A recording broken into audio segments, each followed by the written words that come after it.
السلام عليكم، ازيكم عاملين ايه؟ كل سنة وحضراتكم طيبين.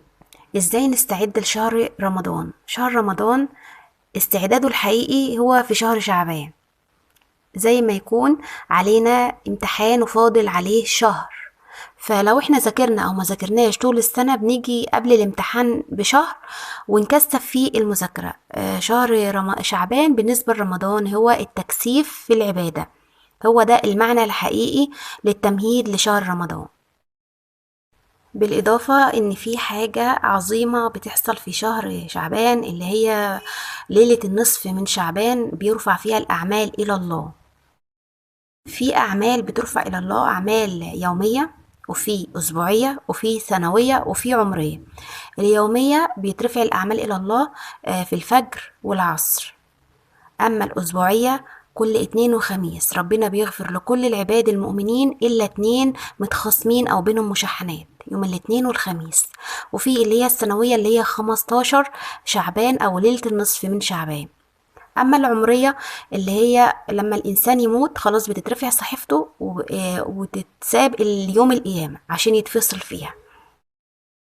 فليلة النصف من شعبان بيترفع فيها الأعمال إلى الله. لو انت قصرت بقى طول السنة، سواء من رمضان اللي فات أو من ليلة القدر اللي فاتت أو من شهر اللي هو ذو الحجة، العشر الأوائل من ذو الحجة، قصرت في طول السنة. طول السنة في تقصير، سواء في الفرائض أو في الاستغفار، في قيام الليل، في قراءة القرآن. ما بتفتحيش المصحف إلا أوقات بسيطة جدا، وقت فراغك أو وقت ما تكوني متضايقة. لا، ابدأي بقى من أول الشهر، هو لسه 15 يوم يعني عدلي في الصحيفة دي. كثفي فيهم العبادة عن طريق قراية القرآن، قيام الليل، طلعي صدقات كتير يومية، طلعي صدقات. هقول لك حاجة، لو حتى جنيه، لحد ماشي في الشارع كده بقول لك لله طلعي حتى لو جنيه، غيري في الصحيفة بتاعتك. ليكي فرصة اللي انت تغيري في الصحيفة. الرسول عليه أفضل الصلاة وأتم التسليم كان الصحابة بيلاحظوا اللي هما اللي هو عليه أفضل الصلاة وأتم التسليم بيصوم الشهر شعبان أكتر شهر بيصومه بعد رمضان. فالصحابة كانوا بيسألوه بيقولوا له ليه بتصوم الشهر دون كتير أو بتكثر فيه الصيام؟ فرد الرسول عليه أفضل الصلاة وأتم التسليم وقال لهم ذاك شهر يغفل عنه الناس بتغفل عنه، وهو واقع بين رجب ورمضان، فيرفع فيه الأعمال إلى الله، وأحب أن يرفع عملي وأنا صائم. والعلماء برضو بيقولوا إن ليلة النصف من شعبان لما بيرفع الأعمال إلى الله بيغفر للمؤمنين كلهم إلا اتنين بس أو حالتين بس، هم ناس بيشركوا بربنا ومتشاحنين، أو اتنين متخانقين مع بعض بالمعنى اللغوي بتاعنا. فده بيفهمنا او بيعلمنا ان اول حاجة اللي احنا يبقى عندنا طهارة قلب، نغسل قلبنا من كل بقى الغل والحسد والكراهية. وصدقوني الدنيا مش مستاهلة اللي احنا نشيل في قلبنا ده كله، مش مستاهلة. في ثانية عمر الواحد بيخلص في ثانية.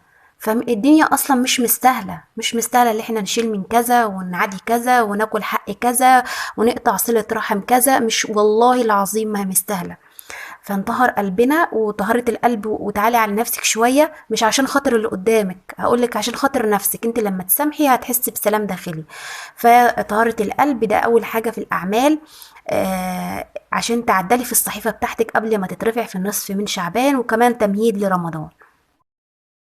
تاني حاجة زي ما حديث الرسول اللي احنا لسه قايلينه عليه أفضل الصلاة وأتم التسليم، اكسري من الصيام عشان حتى أول رمضان لما يجي ما تحسيش بتعب، والتعب ده يأثر على عبادتك. يعني تعودي نفسك من دلوقتي على الصيام عشان تقدري تلمي اكبر عباده في رمضان. ما يجيش رمضان عليك وانت مرهقه ومش متعوده على الصيام، فبالتالي هتاثري في العبادات التانية زي قراءه القران، زي الاذكار.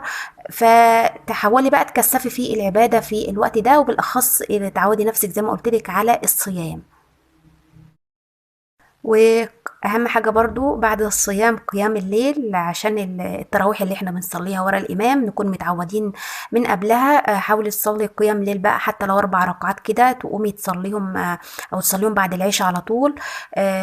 تكتري من قيام الليل وتكتري من الاستغفار، تعودي لسانك على الاستغفار، وتطلعي صدقات زي ما قلت لك. لو جنيه لحد ماشي في الشارع محتاجه صدقة. والصدقات هي بتطفئ غضب الرب. فتطلعي صدقات وتعملي ورد من القرآن. لو انت متعودة ان انت تختمي جزء في اليوم، خليهم جزئين وتلاتة. يعني في ناس والله بيختموا القرآن كل 3 أيام في رمضان أو كل يومين. احنا بنقعد على الموبايل بال5 ساعات و6 ساعات. انت عارفة ال5 ساعات دول ممكن تختمي نص القرآن فيهم. لو انت حافظة القرآن أو متعودة على قراءته ممكن تختمي نص القرآن في ال5 ساعات اللي احنا بنقعد فيهم على الموبايل، نسمع حاجات تافهة وحاجات مش هتنفعنا ولا في دنيا ولا في آخرة. وقبل ده كله هو الفروض الخمسة. لو انت مش بتصلي حاولي بقى تظبطي الصلاة في شعبان، وتوبي لربنا وبر الوالدين. برضو حاجة مهمة، تتصل عليهم يوميا تسألي عنهم، مش في شعبان بس ولا عشان رفع الأعمال. يعني تحولي، أنا بقولك تحاولي الحاجة اللي مقصرة فيها تظبطيها بقى عشان قبل ما الصحيفة ترفع إلى الله.